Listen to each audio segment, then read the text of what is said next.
Welcome to Luca and Miguel. Enjoy the video. You have admin access, so start now. Open your Facebook page and go straight to Edit Page Info or Settings. This is where the link lives. Choose a clear username that matches your brand, at least 5 characters, and avoid punctuation, because Facebook requires simple characters. Once you type a username, Facebook checks availability immediately.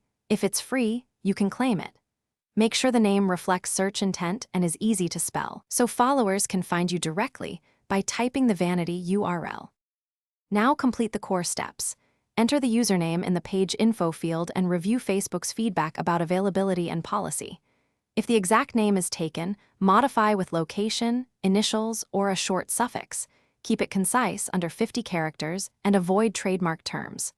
Once you see the green check, confirm by clicking Save or Create Username. This action finalizes the vanity link. Make sure you're satisfied before confirming, because changes may be limited. Also verify how the link appears on mobile versus desktop. Finish by testing the new link in a browser and on mobile to ensure it redirects to your page. This confirms the change propagated. Once verified, update all profiles, email signatures, and pinned posts so followers use the new link. If Facebook blocks the username or denies it, check the username policy for prohibited terms and make a compliant alternative. If needed, wait 7 days before attempting another change. If problems persist, use page support to request help and document the steps you tried. Thanks for watching and please subscribe. It's the best investment you'll ever make.